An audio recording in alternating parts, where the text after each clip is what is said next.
l'entrepreneuriat attire de plus en plus de candidats. On dit que le sexe a toujours fait vendre.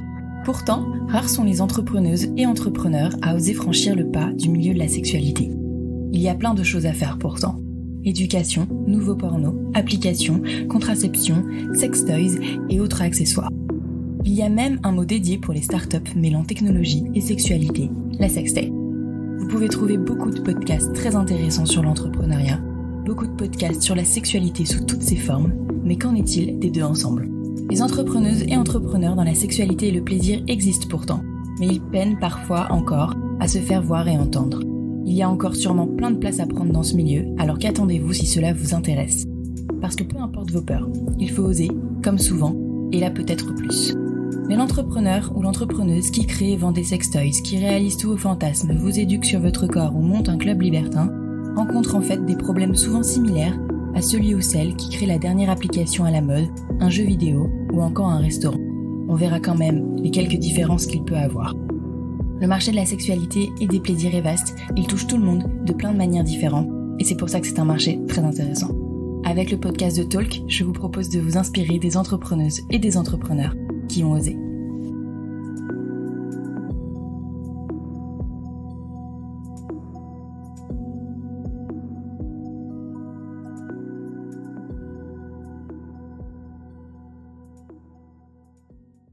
Bon, bonjour Marie. Bonjour Manon. Ça va ? Ça va et toi ? Très bien, très bien. Je te laisse te présenter parce que je pense que tu le feras mieux que moi, évidemment, et puis que pas mal de gens connaissent déjà ce que tu fais, mais vas-y. Donc, je m'appelle Marie Comacle, j'ai 28 ans et je suis la fondatrice de Puissante. Et du coup, on va lancer un sextoy qui s'appelle Coco en janvier sur Ulule. Et donc, Coco, c'est un sextoy qui a une particularité, c'est qu'il a une technologie aspirante et qu'on peut le plier ou pas. Donc, soit on l'utilise juste comme un aspirateur de clitoris, un peu comme un womanizer ou un satisfier, soit on le replie et auquel cas, il pénètre également. Donc, il s'utilise seul, à deux ou à plusieurs. Et voilà, le lancement est en janvier sur Ulule. Ok, alors comment il fonctionne exactement ? Parce que là, tu dis qu'il se replie, mais est-ce que du coup, tu peux utiliser les deux fonctionnalités en même temps ? Le côté, du coup, alors aspirateur de clito et le côté vibrant, pénétrant. Exactement. En même temps. Et comment tu le contrôles du coup ? Parce que je l'ai vu, mais j'ai pas bien vu, par exemple, où est-ce qu'étaient les boutons, tu vois ? Alors, ils sont sur le dessus. Ça se passe comment ? C'est au niveau de la jonction ? Non, c'est au niveau juste au-dessus de l'aspirateur, entre guillemets, enfin de l'autre côté, quoi. Il y a deux boutons, donc il y en a un pour gérer cette aspiration et un pour gérer la vibration du bout du sextoy. Ok, d'accord. Et bon, avant de passer à la partie vraiment très technique de comment tu l'as construit, comment tu l'as fait, etc. Comment c'est venu cette idée ? Parce que c'est qui Marie à la base avant Puissante ? Qu'est-ce que tu as fait ? Comment t'es venue cette idée ? Voilà. Qui es-tu d'abord avant Puissante ? Ok. Alors, du coup, pour la petite histoire, donc moi, je viens de Vannes en Bretagne. Et en fait, plus jeune, j'ai utilisé des sextoys. Le premier sextoy qu'on m'a offert, c'est des amis qui me l'ont offert pour déconner. Je devais avoir 16 ou 17 ans. Donc c'était un sextoy qui était pas terrible, qui vibrait juste, mais qui faisait pas grand-chose. Et ça m'a quand même intriguée. Et du coup, je suis allée en acheter un autre, donc un Rabbit. J'ai trouvé ça merveilleux. Et en fait, en parlant avec des amis, je me suis rendu compte que elles avaient pas forcément l'idée ou l'envie d'en acheter, et que c'était plus un truc qui leur faisait un peu peur, ou alors elles me prenaient un peu pour une tarée du sexe, un truc du genre, on va dire. Et je trouvais ça vachement dommage parce qu'en fait, je me rendais bien compte que ça faisait énormément de bien et que au-delà du simple qui est déjà énorme, mais du plaisir sexuel qu'on ressent, c'est quand même très cool de pouvoir avoir des orgasmes à la demande, entre guillemets. Et puis même sur sa confiance en soi et sur plein de choses, je trouve que c'est super important. Et je trouve que la santé sexuelle est hyper importante. Et du coup, je voulais créer un produit communiquer autour de ça, en fait. Pas uniquement autour de ce qu'il y a aujourd'hui, donc l'érotisme, ce genre de choses, mais plus sur justement ce côté santé sexuelle, que c'est important pour être bien dans son corps, bien dans sa tête. Et donc ça fait assez longtemps que j'ai cette idée en tête. Et après, moi, j'ai fait une école d'ingé et une école de commerce. Et en fait, j'ai pendant quelques années, je me suis tâtée. Et puis là, il y a 1 an, je me suis dit, bon, vas-y, je vais vraiment le tenter. Et du coup, voilà, Puissante est née. C'est quoi le déclic du coup? Parce que tu étais en intro, c'est l'école de commerce, c'est une expérience de boulot, c'est une expérience perso, c'est l'envie d'entreprendre, c'est quoi? Ouais, c'est vraiment l'envie d'entreprendre, je pense. En fait, c'est une suite d'expériences pro où bah voilà, j'étais salariée, donc j'ai fait du conseil. Après, je suis allée dans des startups et en fait, je me suis rendu compte que ça, enfin voilà, j'étais pas du tout à l'aise, j'étais pas du tout bien et je me rendais bien compte qu'il y avait une sorte de décalage en fait entre mes amis et moi qui commençaient vraiment à construire leur vie, si on peut dire, enfin oui, construire leur vie, qui étaient vraiment épanouis dans leur taf et moi je me disais mais qu'est-ce que je fais là? Enfin, j'ai pas du tout envie de vivre ça comme vie en fait. Et du coup voilà, je me suis C'est quoi que lancée. t'appelles construire sa vie? C'est le fait d'avoir un CDI dans lequel on est bien, ou alors juste même un taf, même si on est freelance, et puis commencer, je sais pas, à s'installer en couple ou pas. C'est quoi qui te dérangeait?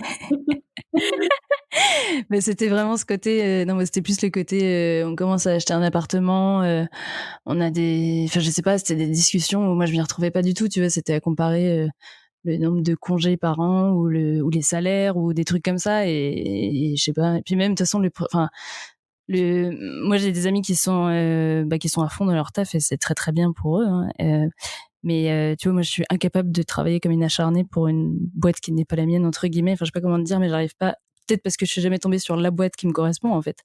Mais j'arrivais pas du tout à rester jusqu'à pas d'heure en me disant c'est hyper important, faut que je le fasse. Tu vois, je me disais bah, je sais pas, c'est pas très grave et enfin tu vois, j'étais pas dans le bon mood quoi en fait. Ouais, non, mais Et je vois ouais, très très bien, hein, mais ouais. je trouve que c'est important de le dire. Ouais, il y a entreprendre, il y a l'idée, il y a la mission, il y a puissante, quoi. Et puis il y a aussi tout ce qui va avec, quoi. C'est cette liberté et puis ce projet qui te prend par les tripes, finalement. Ça. Ouais. Bah oui, parce que là, tu vois, travailler des heures dessus, ça me dérange absolument pas. Au contraire, ça me fait super plaisir, tu vois. Et je pense que c'est là où est la différence. C'est que jamais je me pose les questions de me dire, ah bah tiens, enfin là, j'ai pas envie de faire ça. Ou, enfin, bien sûr, il y a des trucs que j'ai pas forcément envie de faire, mais je veux dire, c'est pas du tout la même énergie, quoi. Ok. Il y avait, du coup, il y a un déclic mode de vie, si je puis dire. Enfin, je pense que moi, c'est un peu Ouais. pareil aussi. Et il y a un déclic, enfin, comment il s'est allié avec du coup le fait de te rappeler que voilà, plus jeune, tu avais eu un sextoy, que tu avais trouvé ça pas mal, mais t'en as essayé un autre qui était peut-être un peu mieux, puis finalement voilà, te rendre compte de l'importance de savoir comment on est faite, comment on est fait aussi, Mmh. hein, ça marche pour les hommes aussi quand même, mais Ouais. et que l'importance du plaisir, de la masturbation, de la santé sexuelle, du bien-être sexuel, comment t'as lié les deux, quoi. Tu t'es dit, j'ai envie de monter ma boîte, certes, mais pourquoi la sexualité? Ah, parce que je trouvais, enfin, si, parce que franchement, sincèrement, et c'est rigolo comme question parce que tu vois, souvent pour écrire des posts Instagram et tout, je regarde dans des fichiers que j'ai écrits il y a quelques années. Enfin, j'écris pas très régulièrement, mais parfois j'écris des choses qui me passent par la tête. Et c'est marrant, je suis tombée sur un fichier qui s'appelait Pitch 2017 et c'était exactement Puissante, quoi. Donc ça fait en fait 3 ans que j'ai vraiment le truc qui est tout construit et c'est juste que j'étais jamais passée à l'acte entre guillemets. Et en fait, j'ai commencé vraiment à y réfléchir quand j'étais juste à mon stage de fin d'études. Je me souviens, j'étais dans une boîte de conseil et cette boîte de conseil avait racheté une boîte de design. Et l'ancien directeur de cette boîte, du coup, était encore dans la boîte de conseil. Et tous les matins, on se retrouvait une demi-heure avant le taf pour parler justement de sextoy et de trucs comme ça. Et il voulait m'aider à designer le premier sextoy que j'allais mettre en vente, etc. Et en fait, en discutant avec mes collègues de ça, parce que j'étais assez ouverte là-dessus. Enfin, il était clair que j'allais pas rester dans la boîte et tout, donc je disais bien que je voulais faire autre chose. En fait, c'était il y Il a y a combien une de temps, t'as fille. dit? Ça, c'était en 2000. J'étais diplômée en 2017, donc c'était en 2017. C'était en stage. Déjà, l'idée claire que tu voulais faire, ouais, Ouais, faire ton ouais, sextoy. Ok. Et t'en ouais. parlais C'est déjà. juste que j'avais. Ouais, ouais. C'est juste que j'avais trop peur de me lancer et.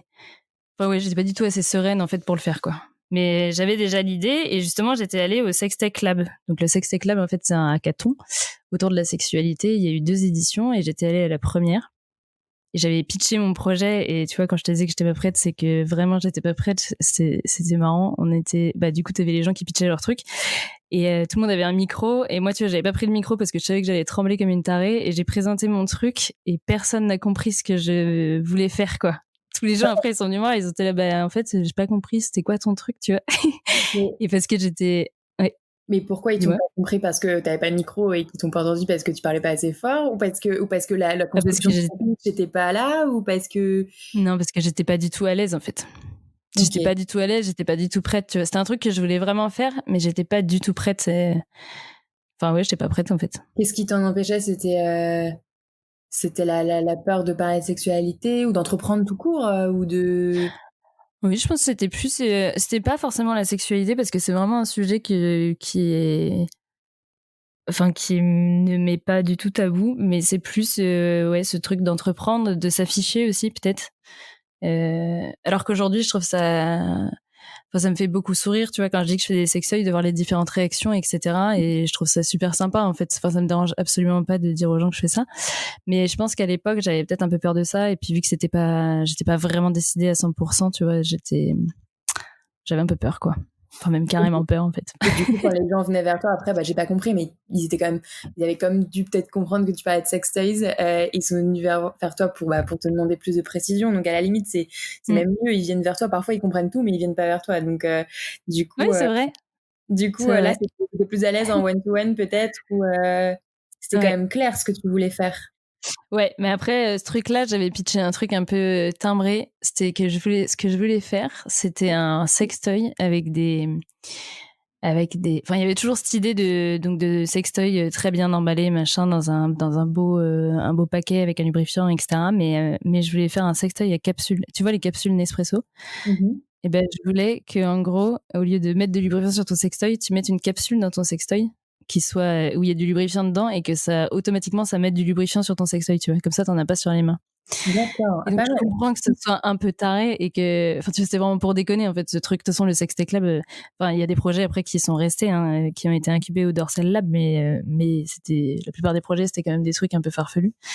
Et du coup, moi, c'est ça que j'avais pitché, et donc Bah c'était non, un peu mais en timbré. vrai, pourquoi pas? Il y a bien des distributeurs Ouais, de j'ai vu lubrifiants, ça. pour les têtes de chevet, des choses comme ça. Ouais, Enfin, j'ai surtout vu ces initiatives-là, et c'est même pas des initiatives, c'est des vraies boîtes, ouais. aux États-Unis, mais pourquoi pas, et il y en a en plus alors peut-être pas un sextoy vibrant, où tu peux mettre à l'intérieur, du lubrifiant ou l'équivalent de sperme, enfin, pour faire cet effet-là, pour les fétichismes un peu du sperme ou des choses comme ça, ouais, pourquoi pas?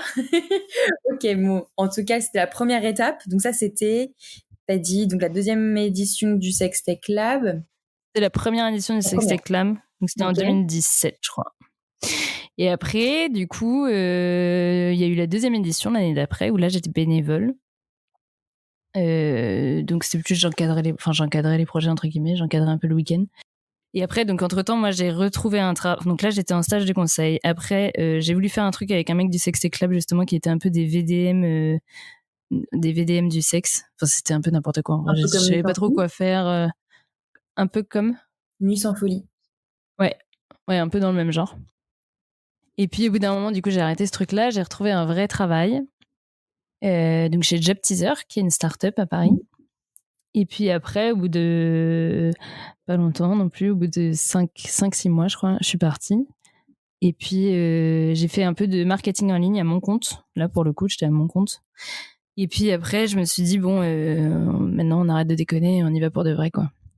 Et en plus, parce que tu vois, là, on fait la campagne Ulule en janvier, mais c'était un truc où je m'étais pas du tout posé la question avant de faire ça, parce que j'étais persuadée que ça allait être, enfin, qu'on pouvait pas, en fait, faire des campagnes de sextoy sur Ulule, par exemple. Parce qu'il y a quand même tout un truc aussi. Bon, je sais pas si tes auditeurs le savent, mais je pense que à force, et Force. les auditrices Oui. doivent le C'est savoir, bien mais de le répéter, c'est ouais, bien, vas-y. ouais, que toutes les publications et toutes les publicités surtout sont très très compliquées autour de ces sujets-là. Et ça, je le savais très bien en fait, et c'est quand même des barrières à l'entrée qui sont assez grandes, surtout quand t'as pas de moyens au départ. Donc c'est pour ça aussi, je pense que j'ai mis longtemps à me décider, quoi. D'accord, Voilà. mais justement, c'est peut-être aussi grâce à toute cette expérience-là que tu le fais quand même vachement bien, je trouve.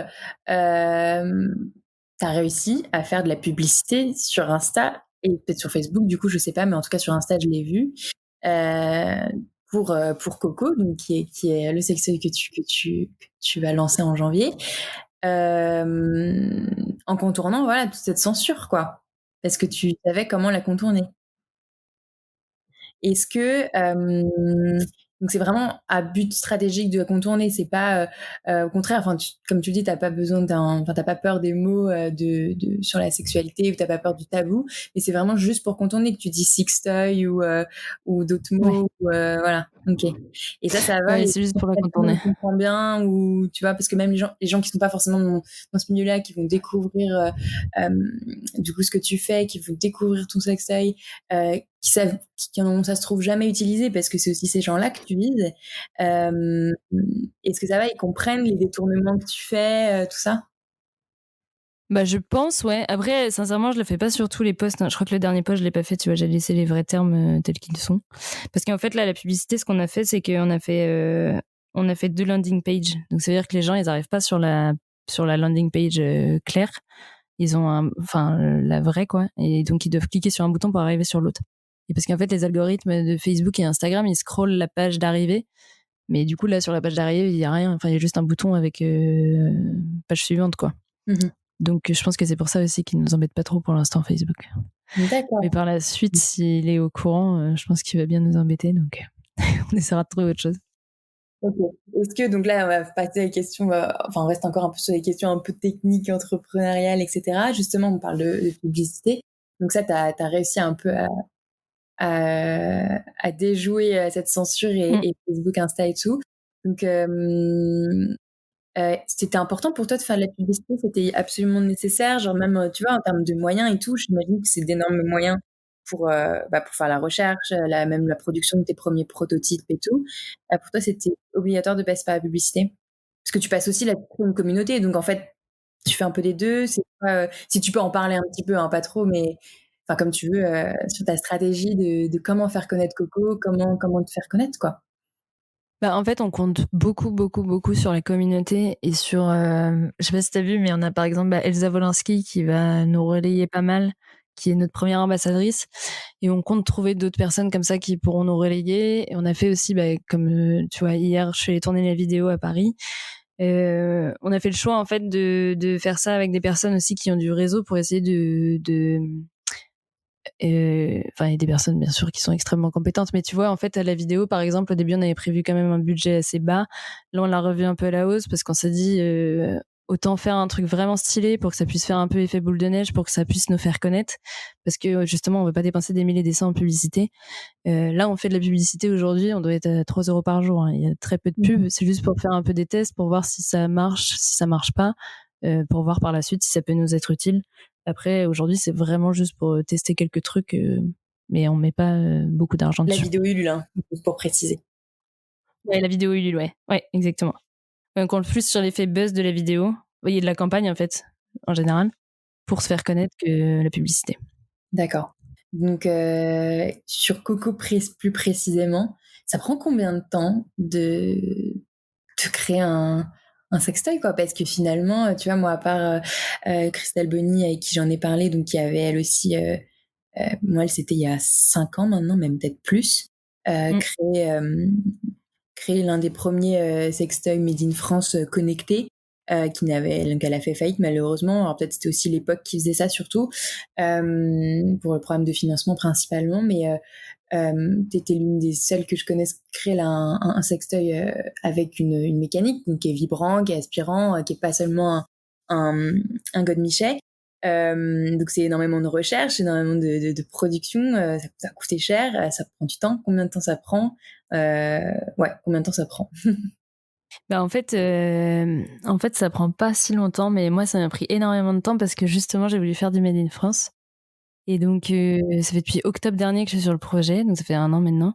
Et je voulais absolument faire du Made in France et je voulais justement appeler Christelle Bonny qui m'avait dit de ne surtout pas faire ça, que c'était la pire idée que je puisse avoir. Et j'étais là, non, non, je vais quand même y arriver, non, non. Et en fait, c'est pas possible, ouais, tout simplement parce que on n'a pas la technique en France.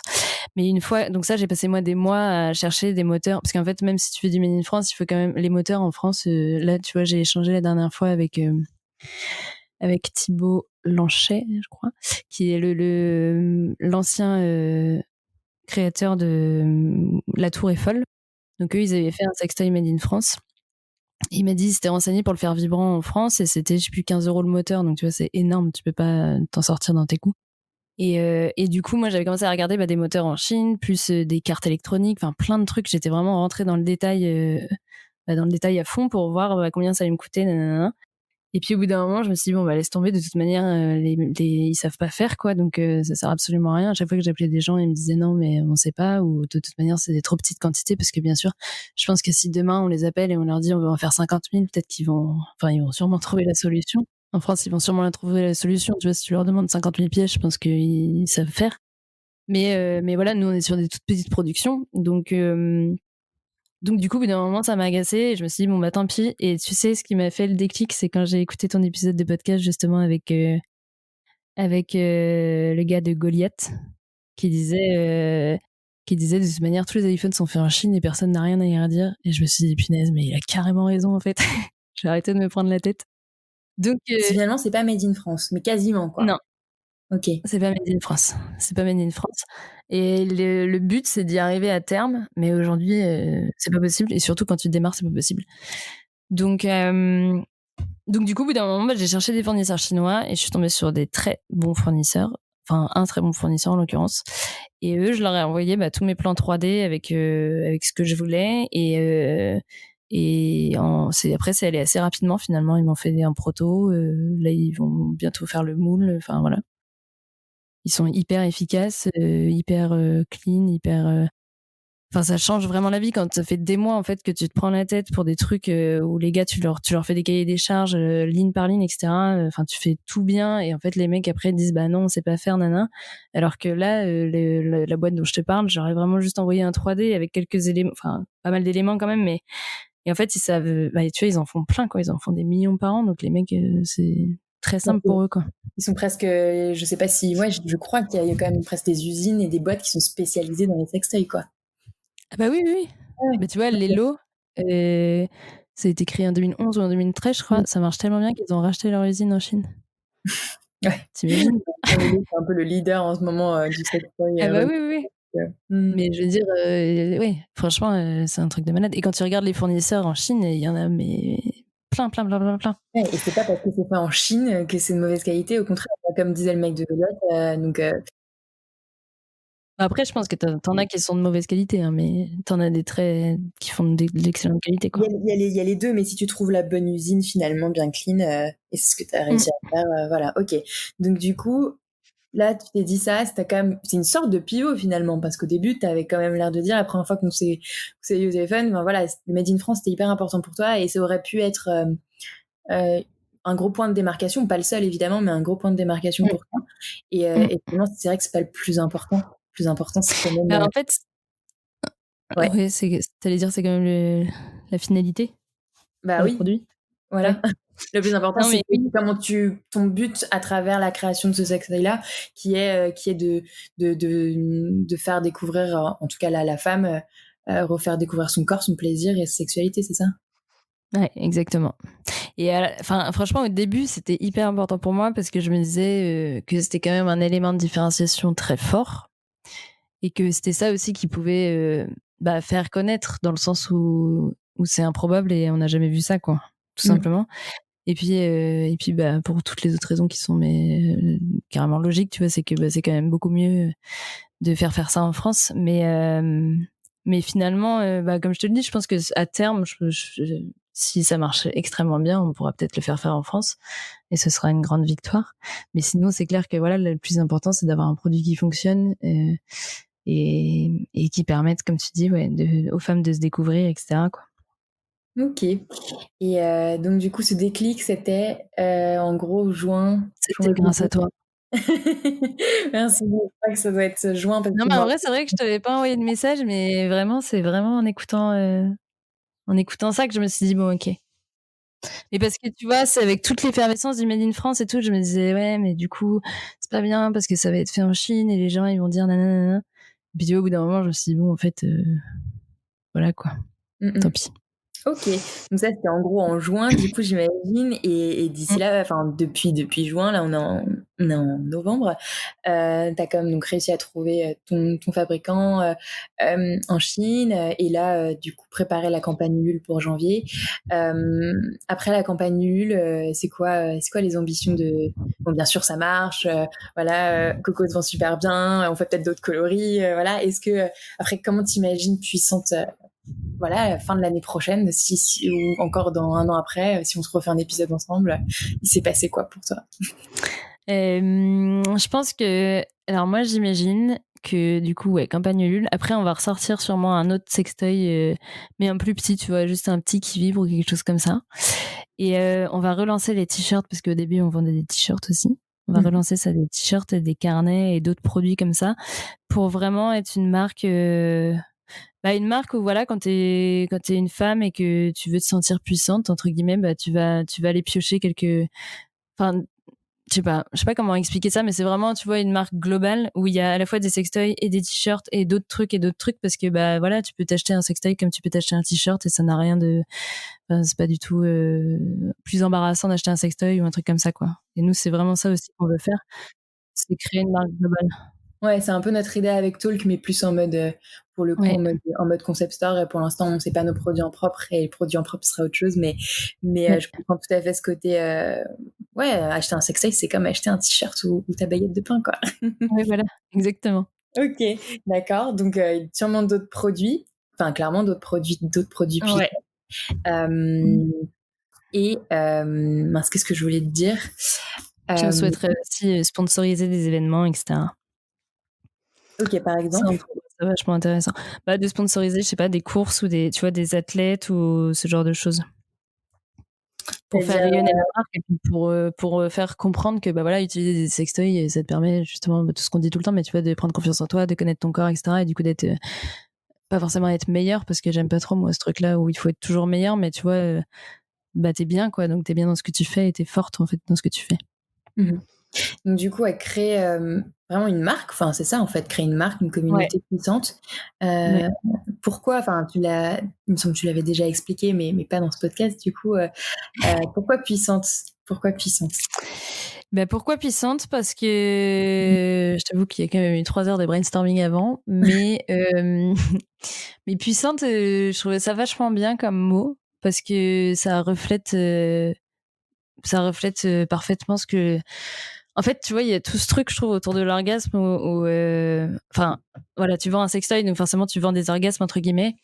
Et je trouve que l'orgasme, bah, c'est encore très le plaisir sexuel. Et je voulais justement faire comprendre que c'était pas que ça. Et je trouve que ce mot-là, il montre bien que bah, ça te permet, certes, d'avoir des orgasmes, mais surtout de prendre confiance en toi et d'être bien avec toi-même et te donner de l'amour, etc.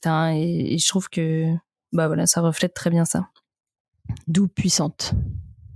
D'accord, OK. Il y a pas ce côté puissante, genre, force, un peu remettre, au pied d'égalité, tu vois, avec, l'homme, la puissance, enfin, tu vois, moi, c'est un peu les mots qui me viennent à l'esprit, je t'en ai déjà parlé, Ouais. Ah mais mais oui, oui, c'est vrai. ouais, même si la confiance, j'entends complètement, mais je me dis, tu vois, puissante, puissance, heu, est-ce que du coup, tout le monde, enfin, c'est clair pour tout le monde? Ou est-ce que, tu as besoin de réexpliquer parfois, ce que tu fais? Pourquoi le sextoy? Pourquoi la puissance, enfin, puissante, tu vois?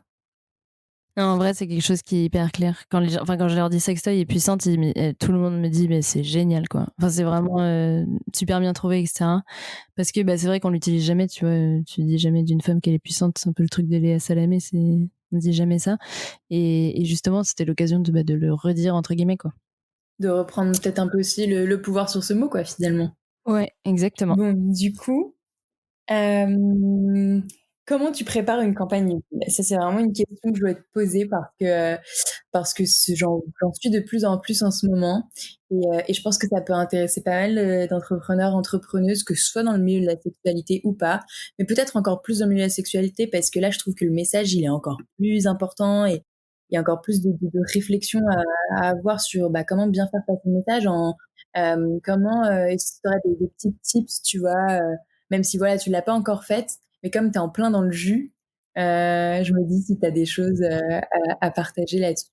Nous, pour rien te cacher, en fait, on a fait appel à un prestataire externe qui s'appelle Crowdlybox, qui s'appelle German, Ok. et en fait, c'est lui aussi qui a accompagné 900 Care, par exemple. Et en fait, Ok. nous, on a fait appel à lui parce que, justement, vu que c'est sur la sexualité et tout, on avait un peu peur de pas avoir toutes les clés en main, et surtout on avait peur enfin voilà, je me disais c'est un peu un one shot quoi, soit ça marche soit ça marche pas, et ma vie est foutue clairement, donc je voulais vraiment que ça marche.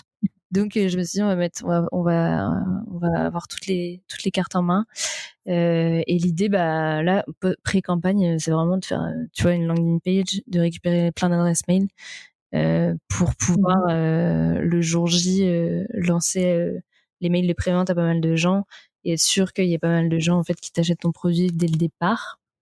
Parce qu'en fait, on se rend compte, et tu vois, même moi, je me rends compte, là, on a une forte communauté, donc on doit être 1000, enfin, une forte, tout est relatif, hein, mais on doit avoir 1300 personnes, je pense, sur Instagram. Et tu vois, les mails, on doit être là, je pense, à 500, quelque chose comme ça.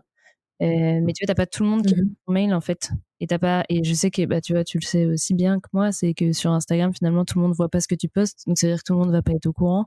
Donc il y a aussi toute une problématique entre guillemets de réussir aussi à gérer cette histoire de mail, en plus des réseaux sociaux, qui est hyper importante, je pense. Et après, moi, pour avoir parlé à beaucoup de personnes justement qui ont fait des campagnes Ulule pour savoir comment est-ce qu'elles avaient fait et tout, je pense qu'il y a un peu chacun a sa stratégie. Il y en a pas mal qui font appel à des influenceuses, il y en a pas mal qui font appel simplement aux médias, et d'autres qui font juste plein de pubs en fait. Et pour qui ça marche très très Ouais. bien. Ouais. Ok. Ouais, donc toi, t'as préféré déléguer de manière pro, quoi. Enfin, ce qui est normal, en fait. Mm. Après, c'est pas complètement Ok. délégué, hein. C'est plus un accompagnement. C'est quand même moi qui fais les choses et tout, mais surtout par la suite, je pense que là, c'est parce que c'est hyper important en fait quand les gens, tu vois, par exemple, vont s'inscrire sur, enfin vont, je sais pas, voir ta publicité, enfin pendant la campagne, je parle. S'ils voient ta publicité, est-ce qu'ils vont acheter ou pas, etc. C'est pas mal d'avoir les stats, tu vois, pour te rendre compte un peu de qui fait quoi, pour que tu sois encore, t'arrives davantage à cibler les bonnes personnes en fait. Et nous, c'est vrai que c'est un peu la question, c'est qui est-ce qu'on cible exactement, parce que quand j'en parle, moi, je me rends bien compte que finalement, il y a un peu de tous les âges, tu vois. Enfin, pour te donner un exemple, là, j'en parlais l'autre jour avec une dame qui devait avoir 55 ans, je pense. Et je lui présente le truc, je lui montre la landing et tout. Et tu vois, moi, je me disais qu'elle était pas spécialement dans ma cible. Et la fille, elle m'a dit, elle a écouté, je lui disais, je sais pas, pour moi, c'est comme si on me proposait des gâteaux au chocolat et personne ne voulait goûter alors que c'est génial et tout. Et juste ce truc-là, tu vois, elle était là, non mais en fait, moi, j'ai trop envie de l'acheter, alors que ça m'est jamais venu à l'idée d'acheter un truc pareil. Et donc, je me dis, si on arrive à faire une très bonne com, on peut toucher finalement pas mal de femmes différentes. Donc, c'est un peu compliqué de savoir à qui tu cibles exactement, quoi. Ouais, justement, sur la question de la cible, c'est vrai que tu t'adresses clairement, principalement aux femmes. Ouais. Est-ce que, est-ce que tu comptes un jour t'adresser aussi aux hommes, enfin d'ailleurs, sans même de genre particulier, mais élargir un peu la cible ou pas? Je sais pas du tout pour l'instant.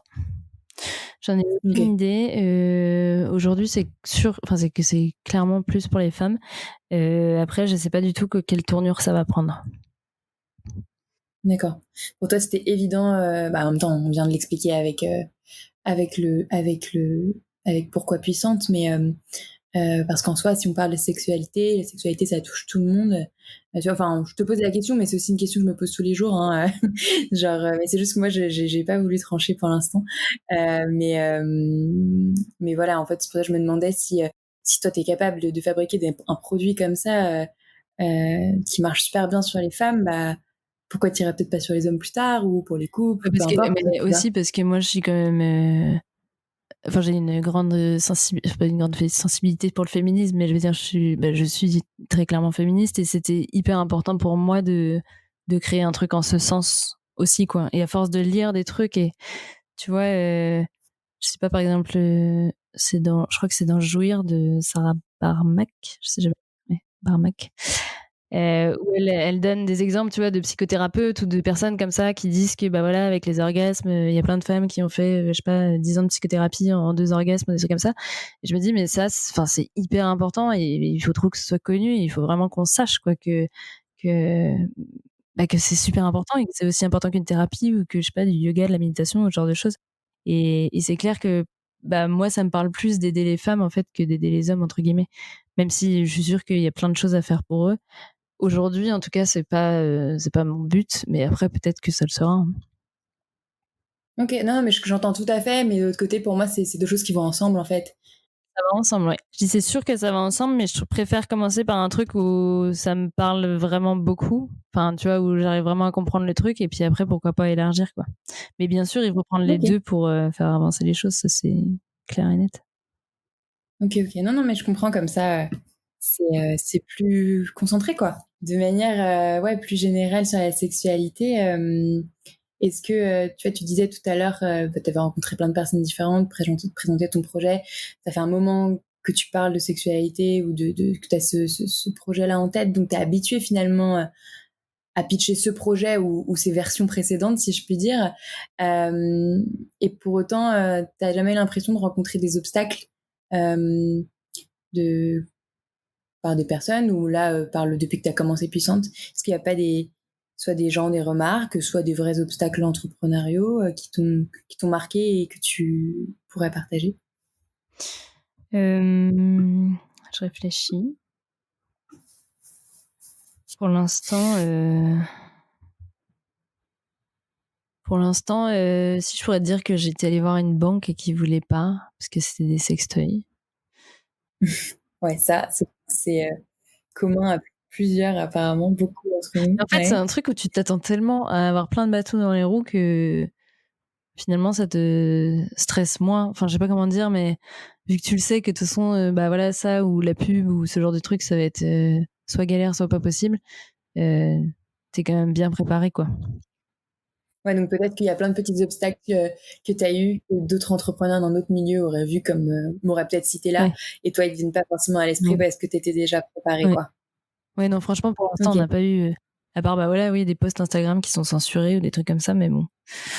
C'est le jeu, Pas de donc. choses qui t'ont démotivé ou que t'ont fait un petit coup, voilà, tu vois, perso, et finalement, ça t'a permis de rebondir ou de changer un truc ou de comprendre quelque chose ou. Le fait de pas avoir lancé plus tôt, parce que là, c'est le confinement et que tu vois, les ventes de sextoys explosent et je me dis, bah mince, machin. Après, ce que je me dis, c'est que c'est bien parce que du coup, ça veut dire que tout le monde en parle, donc tout le monde va être plus ouvert. Donc, enfin, potentiellement, les gens seront plus prêts, tu vois, à financer un projet comme ça. Ouais, donc c'est plus le côté un peu, peut-être un peu frustrant de voir ce qui se fait et là où t'aimerais déjà être Exactement, ouais. et où t'es pas encore, mais c'est normal parce que voilà, ça prend du temps, mais bon. Mais non, mais c'est plus le fait de, tu vois, pendant des années, on n'en a pas du tout parlé, etc. C'était un truc crade, machin, nanan. Et là, c'est bon, tout le monde commence à dire que c'est génial. Et du coup, bah, tout le monde est sur le truc, tu vois. Et je me dis, enfin, là, ça va, on va se lancer en janvier, tu vois. Donc, ce sera dans tous les cas pas trop tard. Mais tu vois, tu sais, ça te fait un peu flipper quand tu vois tout le monde qui commence à parler du truc et tout. Et la mince. Ouais, je vois très, très bien ce que tu veux dire et en même temps, parfois je me dis, est-ce que c'est pas plutôt le fait de nous suivre tous les jours ce genre de choses, Ouais, on est un peu dans notre monde, dans notre carrément. microcosme de personnes qui sont ouvertes à la sexualité et c'est pour ça que je te demandais si tu avais pas plutôt rencontré des gens qui avaient rien à voir avec ces cercles-là et si tu avais peut-être confronté, même avec, tu vois, quand je t'ai dit des proches par exemple ou même des anciens collègues ou des anciens potes de promo qui se disent mais soit ils disent ah c'est génial mais qu'est-ce que tu fais là-dedans mais c'est génial et d'autres qui disaient ah ouais c'est chelou ou tu vois est-ce que pour qu'ils sortent un peu des gens qui sortent un peu de ton cercle actuel ouvert sur la sexualité est-ce que ouais est-ce que là t'as pas eu des petits critiques qui battent dans les roues qui t'ont voilà, soit renforcé soit un peu peiné sur le moment Mais je pense que pour ceux qui comprennent, enfin, je pense qu'ils me prennent pour une tarée, très sincèrement. Mais après, enfin, je pense que, tu vois, il y a plusieurs réactions. Mais la première, c'est de me prendre pour une tarée. Et après, quand j'explique le pourquoi du comment, donc tu vois, en l'occurrence, que c'est pas du tout un sex shop en ligne méga érotique, nanana, et ben, ils sont beaucoup plus ouverts et ils comprennent un peu le principe du truc, quoi. Mais sinon, franchement, tu vois, c'est marrant parce que du coup, voilà, ça fait quand même longtemps que j'en parle, effectivement. Et effectivement, il y a 3 ans, je pense que j'avais plus de remarques, pas forcément désobligeantes, mais tu vois, des remarques un peu où on me prenait pour une folle dingue. Alors qu'aujourd'hui, sincèrement, je vois vraiment l'évolution, tu vois. Plus personne presque n'est choqué par le truc, quoi. Ça peut faire sourire. Tu vois, l'autre jour, j'ai dit à mon garagiste, c'est un pote de mon père, j'ai dit, oui, je fais des sextoys, et il s'est marré, tu vois. Et je comprends très bien qu'il se marre. Enfin, tu vois, le mec, il a 60 ans, ça le fait rire, mais sinon, franchement, la plupart des personnes, ils sont justement, ça les intrigue et ils sont vachement curieux d'en savoir plus. Ok.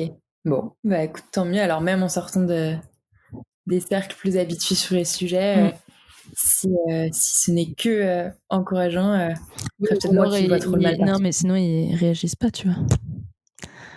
Et moi, je vais pas du tout convaincre les C'est-à-dire, gens que c'est important. Enfin, tu vois, si les gens, ils voient pas du tout le truc, je vais pas du tout me battre, tu vois. S'ils me prennent pour une folle, ils me prennent pour une folle, tant pis. C'est pas... Ce sera pas la première ni la dernière fois. ok. Ouais, et justement, tu te dis qu'ils te prennent pour une folle, mais c'est vrai que, enfin, c'est pas vrai, mais c'est juste que, par Merci. exemple, tu te mets en avant. Non, non, t'inquiète pas, je te traite pas de folle du tout. Je disais juste, tu vois, en tout cas sur Instagram et peut-être que tu le feras sur ta vidéo, on va pas spoiler, j'en sais rien, mais tu te mets en avant et je peux comprendre, enfin, tu expliques aussi les dessous de Puissante, comment tu construis ta boîte, le fait que là, en tout cas hier sur Insta, tu parlais du fait que tu faisais le tournage pour la vidéo de la campagne Ulule. Donc tout le monde sait que c'est toi la créatrice de Puissante. Euh, Est-ce que c'était évident pour toi de mettre en avant toi ta personne en tant qu'entrepreneur et puis la boîte quoi, ou alors qu'il y en a d'autres, tu vois, que ce soit sur la sexualité ou un autre, qui mettraient en avant juste une marque, juste le produit et pas forcément la personnifier. Ouais. Tu vois. Il y a toujours deux écoles en ce moment, j'ai l'impression, Ouais. entre les gens qui deviennent leurs propres influenceurs de leur marque, qu'ils le soient déjà ou pas d'ailleurs, hein, après ils deviennent du coup, et ceux qui non, préfèrent rester derrière et qui font tout aussi bien le taf aussi, quoi. Ouais, moi c'est vraiment un parti pris parce que je me suis dit que justement vu que quand même, alors même si après ça c'est une question à laquelle je sais pas trop répondre, j'arrive pas justement à savoir si maintenant tout le monde est ok avec ça ou pas, parce que comme tu dis on est dans un microcosme, donc moi j'ai l'impression que tout le monde parle de sexualité tranquille alors que c'est pas vrai, tu vois. Donc je me suis dit pour toutes les personnes qui oseraient pas acheter un sextoy par exemple, je pense que c'est vachement plus simple de le faire quand t'as la fondatrice devant toi, que tu vois qu'elle a 28 ans, qu'elle est assez jeune finalement et qu'elle en parle de manière parfaitement ouverte et complètement décomplexée. Et du coup, à mon avis, ça aide en fait tout simplement à aller s'intéresser à ça. Donc c'est vraiment un choix réfléchi. Après, par contre, ça me demande beaucoup d'efforts parce que bah, enfin je vais pas dire que j'aime pas ça, mais j'ai du mal à faire ça, j'ai du mal à, tu vois, faire des vidéos, etc. C'est pas du tout un truc pour lequel je suis spécialement à l'aise, donc j'ai un peu du mal à le faire, et là je me dis il faut vraiment que je le fasse davantage, tu vois, parce que justement je pense que c'est hyper important, tu vois, de montrer ta tête, de montrer ce que tu fais, de bien expliquer, etc. Tu vois, au début on faisait des posts, enfin je faisais des posts je pense que quand j'ai commencé, je devais faire tous les jours, après tous les 2 jours. Maintenant, j'en fais moins régulièrement parce que je me dis que je mets que des choses vraiment intéressantes, en fait, tu vois, où vraiment j'écris des posts, j'écris des trucs et tout. Mais, mais à terme, je sais pas du tout si on va rester là-dessus parce que moi, enfin, ça me demande beaucoup de travail par rapport à ce que c'est. Parce que je pense que je suis pas très très forte là-dessus, tu vois, c'est pas du tout une zone, enfin, ma zone de compétence particulière. Ou en tout cas, c'est pas celle que tu préfères Ouais. peut-être. Parce qu'après, au pire, ça se travaille, mais c'est pas celle que tu préfères, quoi. C'est ce qui tu vois, Ok. ça me demande vraiment beaucoup d'efforts. Alors que il y a plein de trucs qui me demandent très peu d'efforts, quoi. Donc, mais je pense qu'à force de le faire, tu vois, je me dis qu'au bout d'un moment, je vais devenir très forte à ça. Comme tout. Ça se travaille, t'as raison. Et j'ai vu que toi aussi, tu commençais à te mettre en story et tout. Oui, bah oui, mais en fait, c'est une question qui s'est posée, mais bon, c'est pas le moment d'en parler maintenant pour moi, mais ouais, en fait, je posais la question enfin, quasiment depuis le début du podcast, peut-être pas à tous les épisodes, mais souvent je pose la question à la personne invitée parce que euh, déjà de manière stratégique pour le côté entrepreneurial, mais aussi parce que c'est la sexualité et est-ce que voilà, c'est un tiers de confiance de voir une vraie personne te parler de sexualité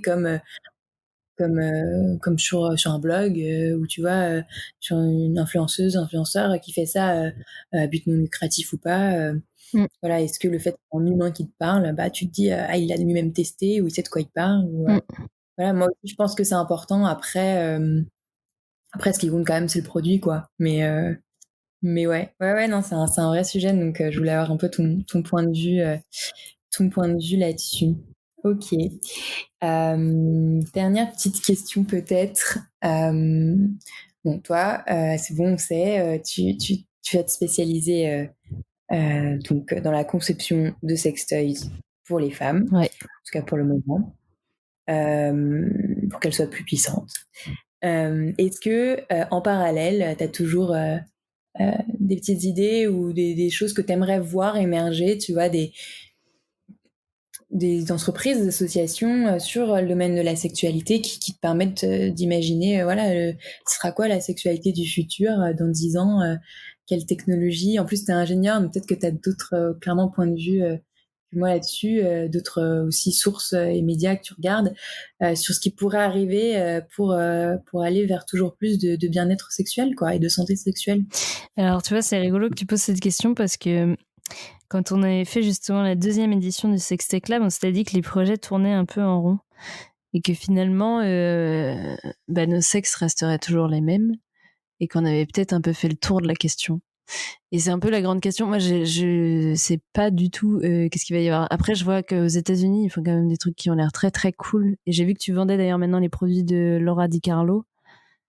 J'ai jamais testé Ils ces sont produits, mais ouais, je incroyables. pense qu'ils sont dingues.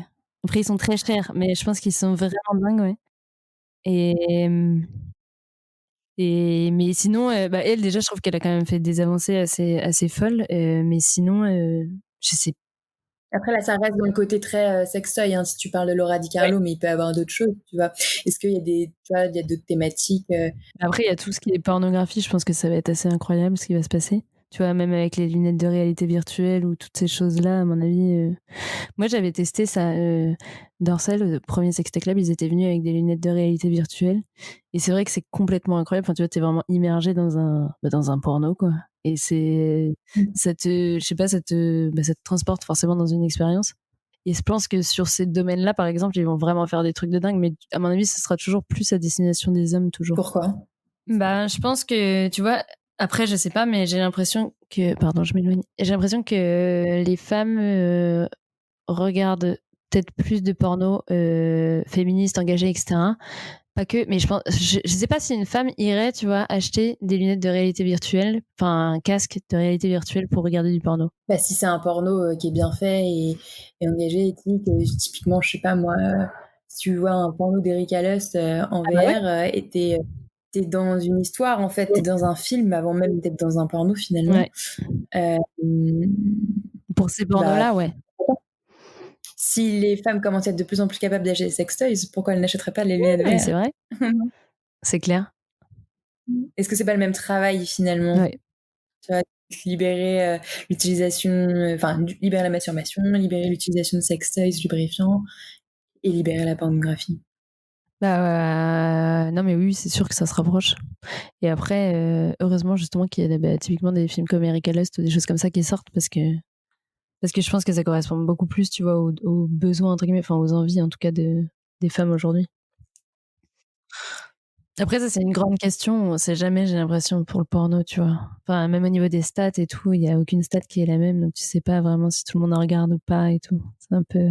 Bah, c'est ce qu'on disait dans l'épisode précédent avec Jade et Emina de N'importe Qui c'est un super compte Insta d'ailleurs. Oui, je Je les suis suis. et bah elle disait enfin dans les stats tout le monde regarde du porno mais en vrai dans la vraie vie personne n'en regarde, tu Ouais. vois. Enfin c'est bizarre, c'est 30% d'internet mais tout le monde dit qu'il n'en regarde pas. Donc enfin personne dit qu'il en regarde, pardon, en français. Mais donc voilà, en vrai il y a un marché, quoi. Donc toi tu verrais plutôt ouais des innovations toujours techno au niveau des sextoys peut-être et en parallèle la pornographie. Ouais, moi, je pense que sur la pornographie, ça va être vraiment assez incroyable ce qui va se passer. Enfin, après, j'en sais rien, tu vois, mais là, si tu me demandes comme ça, je pense que c'est un peu le domaine sur lequel il va se passer des choses. Ok, bon. Écoute, en attendant que tout ça arrive, on attend plutôt la sortie de Puissante, de Coco plutôt, en janvier. D'ici là, qu'est-ce que les gens peuvent faire pour te suivre, pour attendre impatiemment la campagne? Ils peuvent s'abonner du coup sur le compte Instagram et ils peuvent surtout s'abonner à notre newsletter pour être au courant parce qu'on envoie des petits mails avec des infos qu'on met pas sur Instagram typiquement. Donc la landing page, pour s'inscrire à la newsletter, c'est dans la bio sur Instagram. Et vous pouvez laisser votre mail et comme ça vous serez au courant. Ok, super. Écoute, merci beaucoup Marie. Merci à toi. Et puis bon courage pour la préparation de tout ça, quoi, parce que c'est énormément de travail. Merci beaucoup. Merci d'avoir écouté jusqu'au bout. J'espère que cet épisode vous a autant plu qu'à moi. Toutes les références et personnes mentionnées sont en description de l'épisode. N'oubliez pas d'aller suivre le compte Instagram de Puissante, si ce n'est pas déjà fait, et surtout vous inscrire à sa newsletter, en attendant la sortie de sa campagne Ulule. Si vous avez aimé cet épisode, encore une fois, ça serait super si vous pouviez le partager autour de vous, et surtout vous abonner et mettre des petites étoiles sur Apple Podcast. N'oubliez pas également de suivre le compte Instagram talk-8univers et de faire un tour sur notre shop sur talk-univers.com. Merci encore et à très vite.